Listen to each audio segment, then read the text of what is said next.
우리에게 주시는 하나님의 말씀은 로마서 3장 9절에서 18절까지 말씀입니다.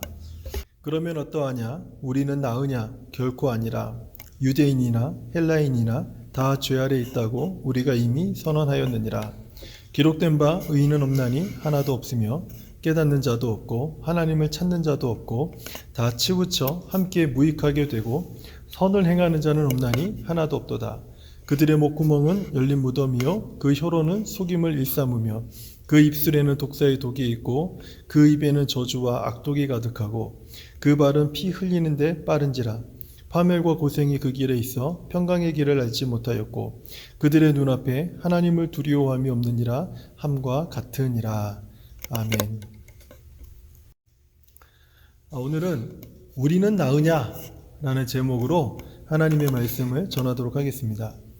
저는 지난 시간까지 2번에 걸쳐서 죄에 대한 말씀을 전하고 있습니다.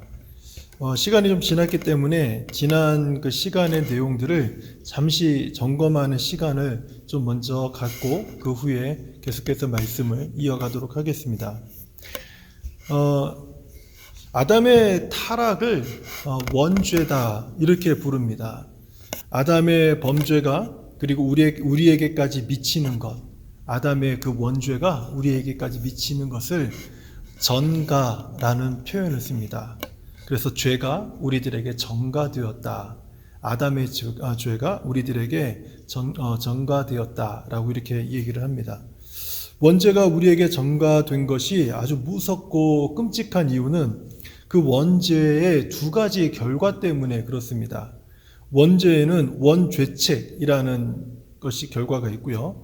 원오염이라는 결과가 있습니다. 영어로 하면 원죄책은 original guilty라는 단어를 쓰고 있고 원오염은 original pollution이라고 하는 이 단어를 쓰고 있습니다. 원죄책은 죄에 대한 책임을 말하는 것입니다. 아담이 지은 죄에 대한 책임이 아담의 죄가 우리에게 전가되었기 때문에 그 책임 또한 우리에게도 있다. 이렇게 이야기하는 것이죠. 이것이 원죄책, original guilty라고 이야기하는 것입니다. 원오염은 아담이 처음에 가지고 있었던 원의가 있었죠. original righteousness가 있었죠. 그런데 그가 타락함으로 인해서 원의가 사라진 것을 말합니다. 이것을 원오염이다. 이렇게 이야기를 합니다. 오염은 전적 부패와 전적 무능으로 표현된다고 말씀을 드렸죠. 전적 부패란 타락한 인간은 선천적으로 부패한 본성을 가지고 있어서 영적인 선이 전혀 없다. 이것을 영적 부패다 이렇게 이야기를 합니다. 이 전적 부패의 특징으로는요, 사람들이 하나님이 아닌 자기 중심적으로 삶을 살아간다. 이것이 첫 번째 특징이고, 두 번째는 하나님이 주신 능력을 하나님의 영광을 위해서 사용하지 않고 자신의 영광을 위해서 오용한다. 이것이 두 번째 특징입니다. 그리고 세 번째 전적 부패는요, 본성상 마귀의 종과 자녀의 상태가 되도록 하는 것.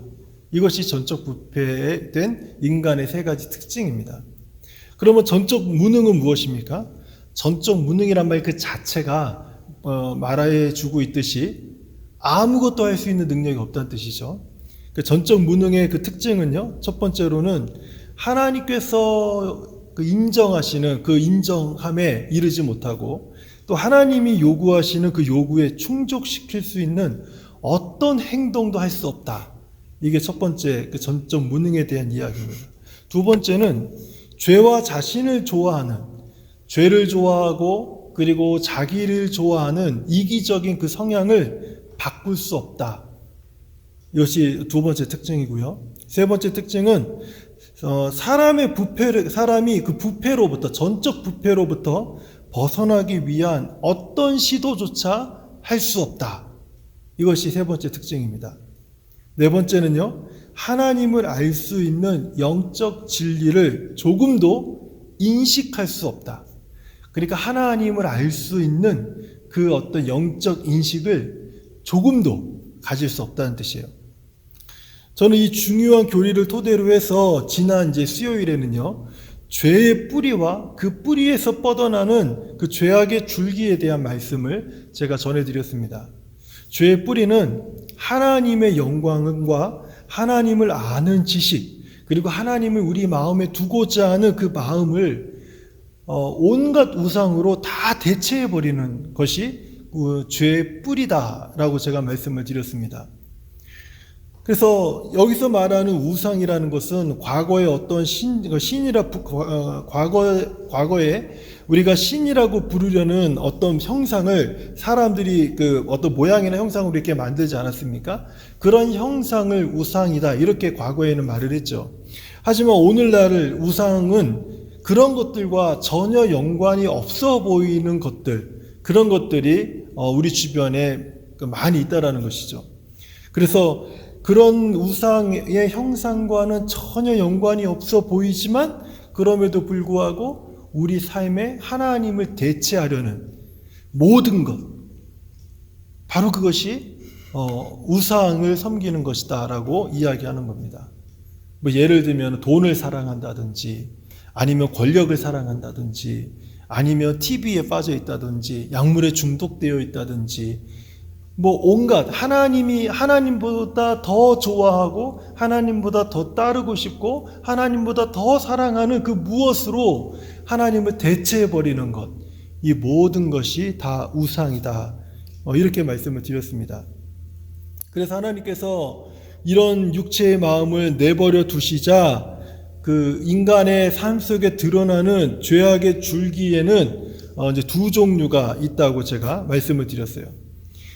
그 죄악의 뿌리로부터 뻗어나오는 그 줄기를, 그 인간의 정욕을, 그런 하나님을 마음에 두기 싫어하는 그 상실한 마음들을 그대로 내버려 두시니까 죄악의 뿌리로부터 뻗어나오는 줄기가 나오는데 그 두 종류가 있다고 했습니다. 하나는 정욕대로 우리를 더러움에 내어버려 두셨을 때 육체적인 죄악의 극치를 보여주는 그 악함의 형태는 동성애로 나타났다라고 말씀을 드렸어요. 그리고 마음에 하나님을 두기 싫어하는 이 상실한 마음, 이 상실한 마음을 그 부패한 마음이라고 제가 말씀을 드렸죠. 이 부패한 마음 그대로 하나님이 내버려 두셨을 때 어떠한 형태로 나타났냐면 우리의 내면에서 모든 불의와 추악과 탐욕과 악의가 가득한 것, 시기, 살인, 분쟁, 사기, 악독이 가득한 것, 수근수근거리는 것, 비방하는 것, 하나님이 미워하시는 것, 능욕하는 것, 교만한 것, 자랑한 것, 악을 도모하는 것, 부모를 거역하는 것, 우매한 것, 배약하는 것, 무정한 것, 무자비한, 이런 모습으로 이 악함의 형태가 이제 드러났다라고 제가 말씀을 드렸습니다. 이제 오늘은 이 죄에 대한 이제 마지막 시간으로요, 좀 더 흥미로운 접근을 좀 한번 해보려고 합니다.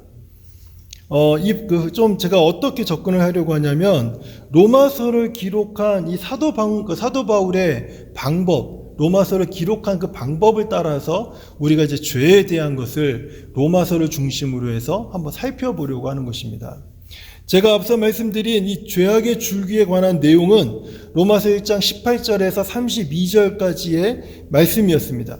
이것을 보면은 바울의 1차적인 의도를 우리가 알 수 있는데, 앞에 말씀드렸던 이 죄악들은요, 하나님을 믿지 않는 이방인들의 죄악을 지적하고 있다라고 이야기를 하고 있습니다. 하나님을 알 때 하나님을 영화롭게 하지 않는 그 이방인들의 죄악이 제가 앞에 말씀드렸던 그 동성애라든지 아니면은 부패한 마음을 그대로 내버렸을 때 드러난 그 내적으로 드러나는 모든 악함들, 그런 형태로 드러났는데 이것이 다 이방인들이 가지고 있는 죄악이다, 이렇게 사도 바울은 처음에 언급을 합니다. 그리고 사도 바울은 이어서 이제 유대인의 죄에 대해서 언급을 하고 있습니다. 먼저 로마서 2장 17절과 20절인데 한번 보세요.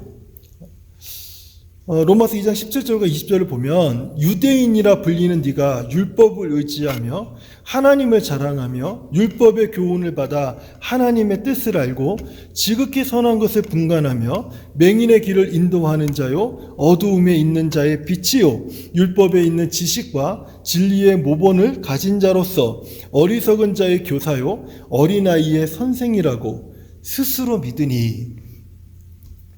여기까지 보게 되면 유대인들이 이방인들과 다르다라고 주장하는 내용들이 이렇게 쭉 열거되고 있는 것을 보게 됩니다. 이 내용만 보게 되면 확실히 유대인들은 이방인들과 다른 거룩한 백성인 것처럼 보입니다. 하지만 사도 바울은 21절부터 이러한 유대인들의 죄악을 이제 낱낱이 고발하고 있습니다. 로마서 2장 21절부터 한번 보세요. 그러면 다른 사람을 가르치는 네가 네 자신은 가르치지 아니하느냐? 도둑질하지 말라 선포하는 네가 도둑질하느냐? 간음하지 말라는 네가 간음하느냐? 우상을 가증히 여기는 네가 신전 물건을 도둑질하느냐? 율법을 자랑하는 네가 율법을 범함으로 하나님을 욕되게 하느냐? 기록된 바와 같이 하나님의 이름이 너희 때문에 너희 유대인들 때문에 이방인 중에서 모독을 받는다. 유대인의 자랑은 무엇이었습니까? 율법을 의지하는 것이었고 하나님의 뜻을 아는 것이었습니다. 그래서 선악을 분별할 수 있는 것, 이것이 유대인의 자랑이었고, 그리고 이런 것을 유대인들에게 허락하신 하나님을 이방인들에게 자랑하고 뽐내는 것, 이것이 유대인이 가지고 있는 아주 특별한 그 특권이었고 또 그들만의 자랑이었습니다. 하지만 유대인이 이방인의 죄악보다도 더 심각했던 문제가 무엇인가 하면 이러한 유대인들 때문에 하나님의 이름이 이방인 중에서 이 유대인들이 악하다고 손가락질하고 정죄하는 그 이방인들 중에서 유대인들 때문에 하나님의 이름이 모독을 받는다는 거예요. 이게 더 심각한 문제이고 어떻게 보면은 이방인들보다 더 심히 악한 그런 죄악의 모습을 가지고 있는 것을 지금 사도 바울이 지적하고 있다는 거예요. 사도 바울이 1장에서 언급한 이방인의 죄악과 2장에서 말하고 있는 유대인의 문제는요, 어떻게 보면은 오늘날 이 불신자들과 성도들의 관계와 아주 비슷한 형태를 띠고 있습니다. 그렇지 않습니까? 이 부분은 조금 뒤에 좀 더 구체적으로 제가 말씀을 드릴 겁니다. 어쨌든 바울은 여기서 멈추지 않고 이제는 이방인도 아니고 유대인도 아닌 다른 한 부류를 이제 3장에서 언급을 하고 있습니다.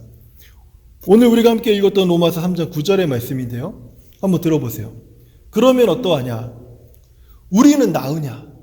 결코 아니라 유대인이나 헬라인이나 다 죄 아래 있다고 우리가 이미 선언하였느니라. 우리는 나으냐? 여기서 말하는 우리는 누구를 가리키고 있습니까? 지금 이 로마서를 기록하고 있는 사도 바울을 가리키고 있죠. 그리고 이 로마로 보내는 이 편지, 이 로마서의 수신자가 되는 로마에서 예수 그리스도의 복음을 듣고 예수님을 믿고 구원받은 그 성도들, 그 사람들을 가리키고 있는 것입니다. 즉 예수 믿고 구원받은 하나님의 자녀들, 오늘날로 얘기하면 성도들을 의미하고 있다는 거예요. 사도 바울은 앞에서 이방인들의 죄악의 극치를 얘기했습니다. 그리고 유대인의 죄악됨을 2장에서 말을 했습니다. 그리고 이제 3장에서 이렇게 묻는 겁니다.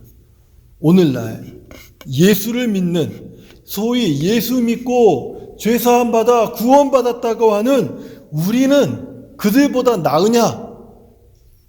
이렇게 묻는 거예요. 그러면서 말하기를 결코 아니라. 여러분, 여기에서 우리가 성경을 읽으면서 참 대단하다, 위대하다라고 말하는 사도 바울도 포함되고 있음을 우리는 주목해야 됩니다. 사도 바울 자신을 포함해서. 그러면 우리는 나으냐? 우리가 예수 믿고 구원받았다고 하는 우리가 저 이방인들보다, 저 유대인들보다 우리는 더 나으냐? 결코 아니라. 그냥 아니라도 아닙니다. 결코 아니라.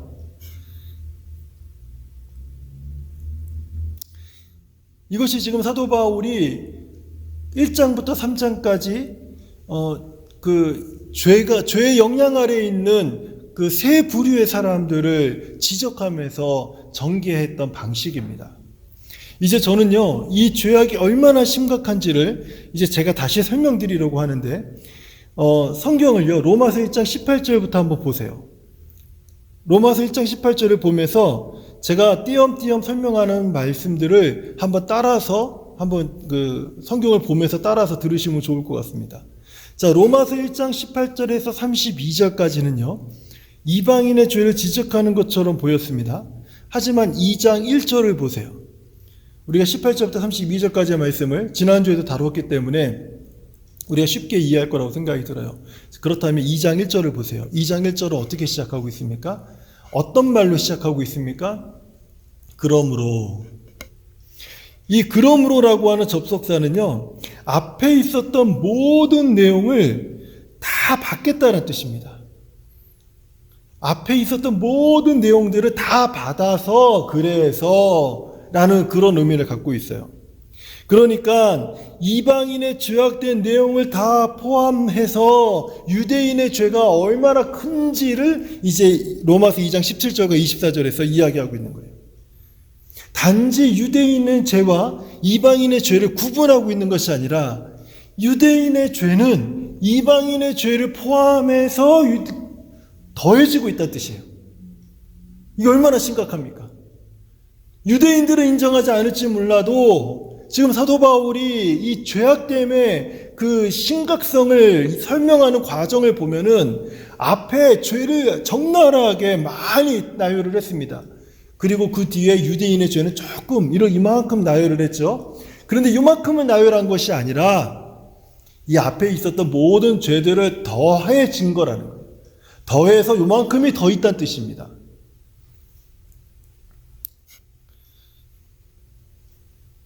지금 이만큼 죄가 심각하다는 뜻이에요.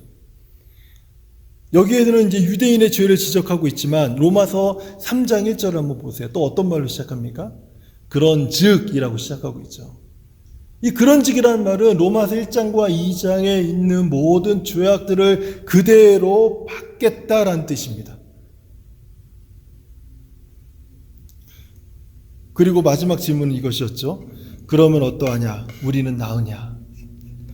우리에 대해서, 예수 믿고 구원받은 우리에 대해서, 우리의 죄악에 대해서 지적하기를 이방인의 죄와 유대인의 죄를 다 더해서 우리를 지적하고 있는 거예요. 우리는 그러면 나으냐? 결코 아니라. 유대인이나 헬라인이나 다 죄 아래 있다고 우리가 이미 선언하였느니라. 앞에서 열거한 모든 죄 아래 지금 우리도 오늘 이 설교를 듣고 있는 저와 우리 성도님들 모두도 다 그 죄 아래 놓여 있다라는 것을 지금 성경이 말씀하고 있는 겁니다. 즉 이방인들이나 유대인들이나 바울이 전한 복음을 듣고 믿은 성도들이나 모두 다 별다를 바 없는 다 똑같은 그런 죄인들이라는 거예요. 이런 죄인들의 그 마지막 결론적인 부분, 결과에 대한 부분을 이제 로마서가 언급하고 있죠. 3장 10절에서 18절까지. 오늘 본문의 내용이지만 제가 한 번 더 읽어드리겠습니다.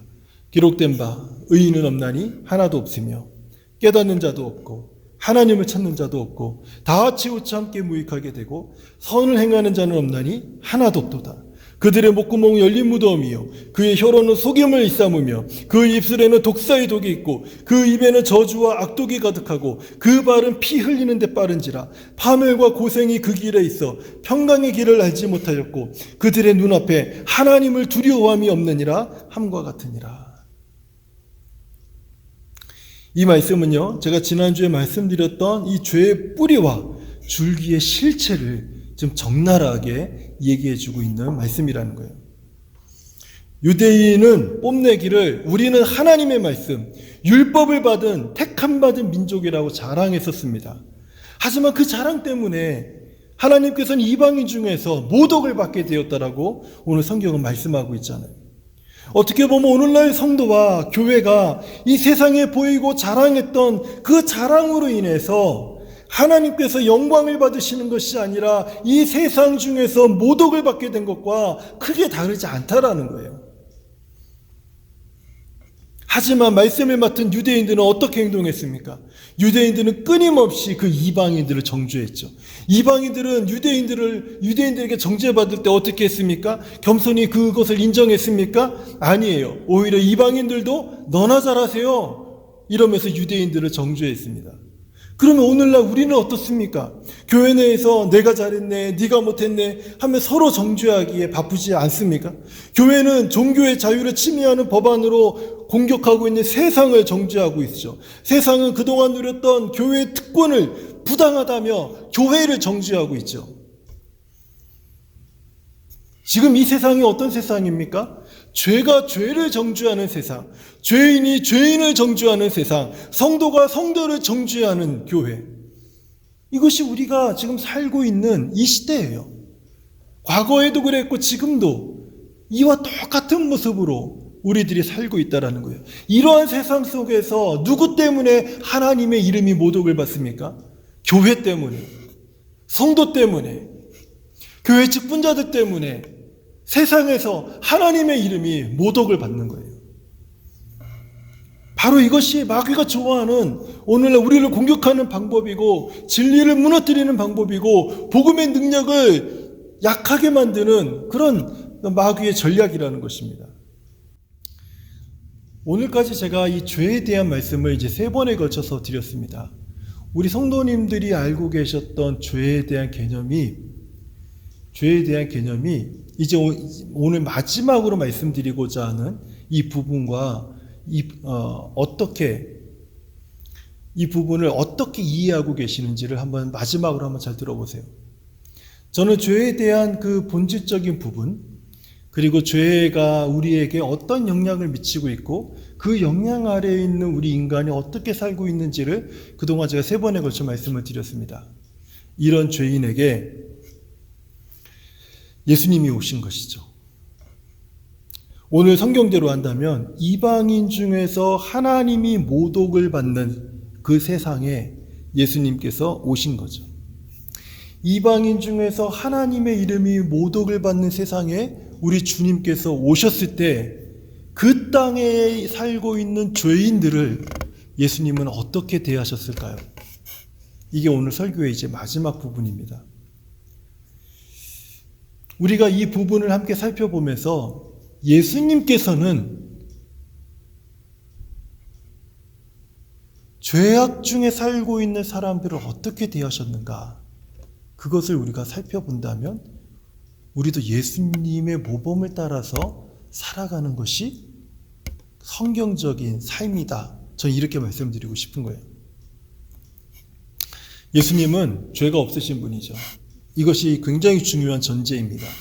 죄가 없으신 예수님이 죄가 만연한 이 땅에 오셔서 하나님의 이름이 모독을 받는 세상에 오셔서 그 죄인들을 어떻게 대하셨는가? 예수님은 이 땅에 오셔서 그 어떤 사람에게도 너는 죄인이다. 너는 정말 악독한 죄인이다. 내가 많은 죄인을 보았지만 너 같은 죄인은 처음 본다. 이런 식으로 말씀하신 적이 한 번도 없었어요. 놀랍지 않습니까? 죄가 우글우글거리는 이 세상에 오셔서 죄악 중에 살아가는 죄인들을 바라보면서 저 죄인 봐라. 저 죽어가는 죄인을 봐라. 이렇게 그 죄인을 향해서 그 죄를 정죄한 적이 단 한 번도 없으셨다는 거예요. 왜냐하면 예수님의 눈에는 모든 사람이 사형에 처할 똑같은 죄인이라는 사실을 예수님은 알고 계셨기 때문에 그래요. 그래서 예수님은 죽을 죄인에게 또는 이미 영적으로 완전히 사망한 죄인들을 향해서 어떠한 정죄도 하지 않으셨습니다. 그 이유는 우리는 예수님께서 하나님의 이름이 모독을 받는 이 세상에 오신 목적에서 찾을 수가 있어요. 누가복음 5장 32절이에요. 내가 의인을 부르러 온 것이 아니요 죄인을 불러 회개시키러 왔노라. 의인을 부르러 온 것이 아니라 죄인을 불러서 회개시키러 왔다. 이것이 예수님께서 이 땅에 오신 목적이라는 거예요. 하지만 구약성경에서는 하나님께서 의인을 찾으신 적이 있었습니다. 이 땅에서 의인을 찾으신 적이 있었어요. 그 대표적인 예가 창세기 19장에 기록된 하나님의 불심판으로 멸망된 소돔과 고모라 사건입니다. 이때 하나님은 아브라함의 간청으로 소돔과 고모라 땅에 의인 50명을 찾습니다. 여기서 의인 50명이라고 하는 것은 하나님께서 소돔과 고모라 도시를 구원하고자 하는 최소 조건이에요. 하지만 불안했던 아브라함은 간절한 기도로 하나님께 그 최소 조건조차도 더 낮춰줄 것을 간절히 요청하게 됩니다. 그래서 하나님의 자비로 그 최소 조건이 낮아지기 시작을 하죠. 50명에서 40명이 되고 50명에서 45명이 되고 45명에서 40명이 되고 그리고 20명으로 낮춰집니다. 그래도 불안한 아브라함이 한 번 더 간구합니다. 10명으로 낮춰주시면 안 되겠습니까? 그래서 하나님은 10명으로 소돔과 고모라 도시를 멸망시키지 않는 구원하는 조건, 최소 조건을 의인 10명을 찾는 것으로 제안하셨습니다. 신학자들과 성서고고학자들은요, 그들의 의견에 약간 차이가 있지만은 당시 소돔과 고모라 도시의 그 인구를 살펴봤을 때 대략 한 5만 명 정도가 살았을 것이다라고 추정을 하고 있습니다. 하나님은 5만 명 정도 추정되는 도시에서 10사람의 의인을 찾으신 거예요. 최소 조건이지만 그래도 10사람이면은 가능한 조건 아니겠습니까? 그런데 거기에 의인 10명이 없었습니다. 그래서 소돔과 고모라 도시는 불의 심판을 받아서 불타버렸죠. 이후로 하나님께서 의인을 찾는 말씀이 시편에 나오는데 그 시편의 말씀을 한번 들어보세요. 53편 1절에서 3절입니다. 어리석은 자는 그의 마음에 이르기를 하나님이 없다 하도다. 그들은 부패하여 가증한 악을 행하며 선을 행하는 자가 없도다. 하나님이 하늘에서 인생을 굽어 살피사 지각이 있는 자와 하나님을 찾는 자가 있는가 보려 하신즉 각기 물러가 함께 더러운 자가 되고 선을 행하는 자는 없으니 한 사람도 없도다. 한 사람도 없다라는 거예요. 하나님이 의인을 찾으시려고 하늘에서 굽어 살펴서 이 땅을 보셨음에도 불구하고 거기에는 한 사람의 의인도 이 땅에 존재하지 않았다라는 거예요.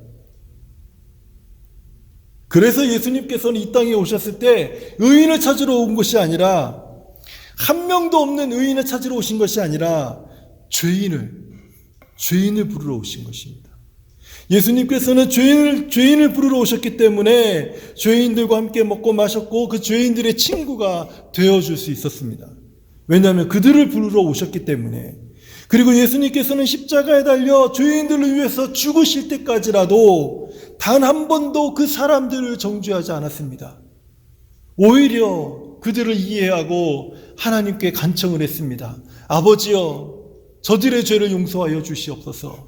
자기들이 하는 짓을 알지 못하기 때문에 지금 이런 행동을 하는 겁니다. 저들을 불쌍히 여겨 주시옵소서. 저들을 용서하여 주시옵소서. 이것이 죄인들을 향한 예수님의 마음이었어요.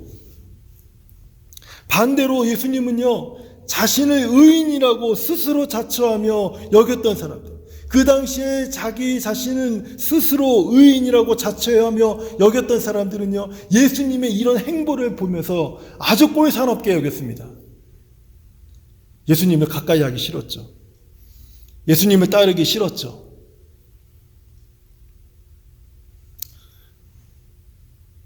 예수님께서는 죄인을 대하시는 태도가 두 가지가 있으셨어요.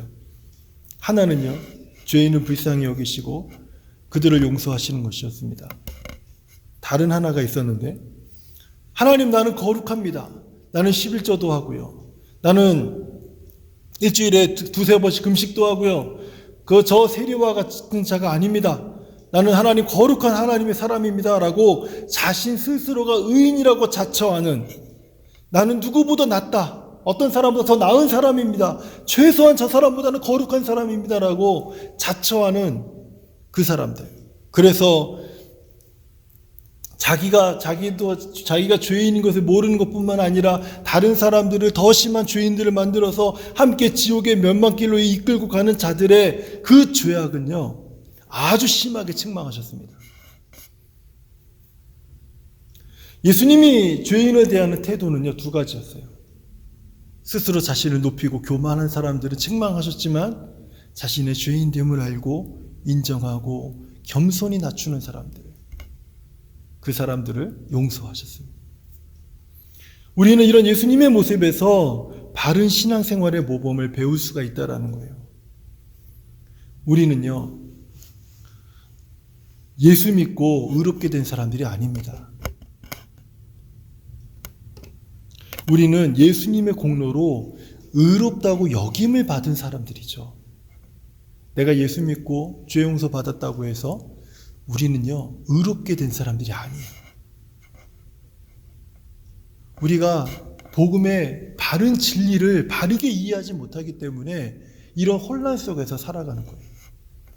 예수 믿었기 때문에, 우리 죄가 다 용서받았기 때문에 당신은 의롭습니다라고 말할 수 있는 사람이 아무도 없다라는 거예요.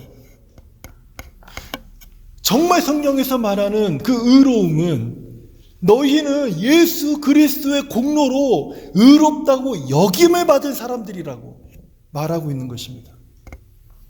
어디 성경에서 우리를 의롭다고 말합니까? 의로우신 분은 오직 한 분, 하나님밖에 안 계세요. 우리는 예수님의 공로로 의롭다고 여김을 받은 사람들, 의롭다고 인정을 받은 사람들이지 하나님 앞에서 우리의 의로 설 수 있는 사람이 아니라는 거예요. 즉 무슨 말씀을 드리려고 하는 겁니까? 우리는 예수 믿고 죄 용서받아 의롭다 여김을 받긴 했지만 내가 정말 의로워서 또 다른 누군가를 정죄할 자격이 없는 사람들이라는 거예요. 완전한 의로움으로 이 땅에 오신 예수님조차도 우리 죄인을 향해서 정죄하지 않으셨는데 우리는 예수님의 의를 쫓아가지도 못하면서 우리는 서로가 서로를 정죄한다면 여전히 우리는 로마서 1장에서 말하는 이방인의 죄를 더해서 로마서 2장에서 말하는 유대인의 죄를 더해 더 심각한 죄인의 모습으로 살아가는 모양만 크리스천이라고 불리는 그런 사람들이 될 수밖에 없다라는 거예요. 정말 바른 신앙의 그 진정한 뿌리는요, 어디에서 나옵니까? 그리스도의 공로로 내가 용서받은 것을 겸손하게 인정하면서 또 다른 자를 그리스도의 마음으로 대하는 것. 여기에서 나오는 거예요. 오늘 성경이 무엇이라고 말합니까?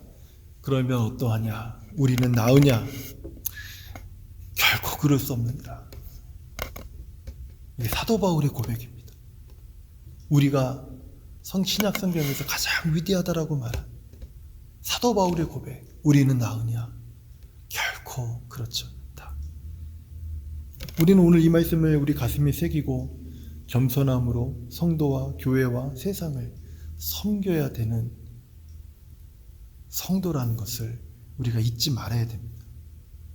이것이 죄에 대한 성경의 가르침에서부터 우리 삶에 적용할 수 있는 가장 고귀한 은혜로운 적용이에요.